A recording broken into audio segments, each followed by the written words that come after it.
This is Best X, and this is Black is the New Navy Style. Congratulations. The album's out. Thank you. How does it feel? I mean, it's been, you said 2 years since you've kind of been like starting the project and moving through and changing a lot of things. So how does it feel to be done and ready for everyone? I want to say it feels good. I'm still not sure. It's been like 24 hours. Right. And I'm very nervous about the whole thing. Really nervous about releasing music. I guess I always kind of am. Well, yeah, you kind of have to be a little bit. It's got to be nerve-wracking to be like, okay, especially with this project because you've done a lot of new stuff that you haven't done before. I mean, you changed the name and you kind of changed the sound a little bit, and you've really grown as a person.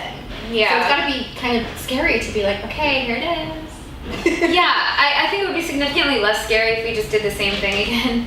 But you don't want to. No, I definitely don't want to. So I read that you celebrated by watching Degrassi. I did. What episodes? The new season came out a couple days ago. It did? Yeah. So, which episodes? All of it. I actually watched the whole from this. I started it and then I just finished it and then I went to sleep. So tell me, is the new stuff as good as the old stuff? Yeah, they have this like really interesting like gender fluid type plot line that I think is like really cool and progressive. I always like Degrassi. I mean, yeah, it's fun. It's our generation. It's totally cool.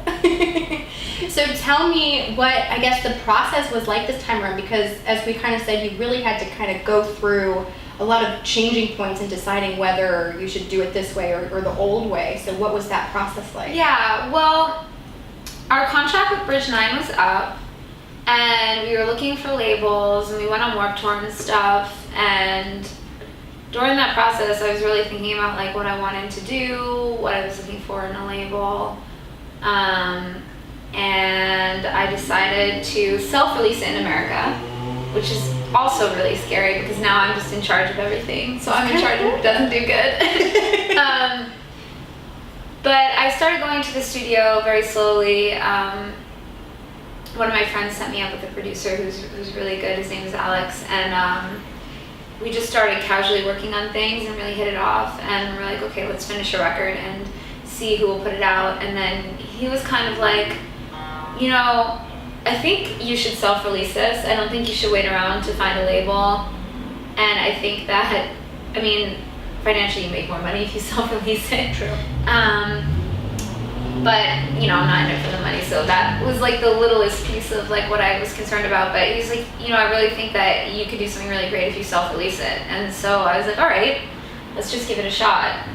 And so we did, but we did get a label in Europe and the UK. No worries. It's too scary to do the whole world alone. Yeah, don't do the whole world just yet. We'll wait for that. So what have you learned through that of self-releasing? What has that taught you? It's a lot more expensive than I thought. But I don't know. I mean, it's been 2 days of doing Come it. back and tell me. Yeah, I'm not really sure if I've learned anything other than I have to hustle because I'm the one in charge of stuff. And I think it's better for me to not wait around and feel like, okay, maybe this person is doing their job, maybe this person is doing something for me, and then find out later that they're not when I would have done it anyway. So now it's just all me, and I know I just have to do everything myself. But you guys have fun people playing on tour with you this time around, so how did you get to pick or choose who you wanted to tour with? Well, Shane and I met backstage at his show, and we were both in a similar place. He was just closing the chapter on Valencia and starting his own solo stuff, and I was sort of doing something similar with Candy Hearts and changing everything around. So we were talking and decided, hey, like I needed to go on tour because I needed to release my record, and the best way to like get it out there is to be on tour, obviously. So I didn't want to release it without a tour.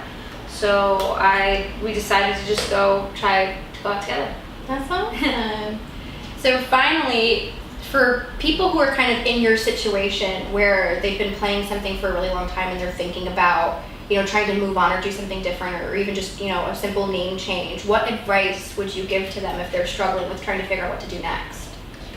I think you just have to commit to something. You know, it doesn't have to be perfect or exactly the way you envisioned it, but I think if you just commit, it'll work itself out. All of those little things that you're undecided on will eventually become so few and far between. Perfect. Well, thank you so much for You're being on. welcome. Congratulations on the Thank new you. record. Go check it out. We're gonna go eat donuts and tacos now. So we'll catch you guys next time.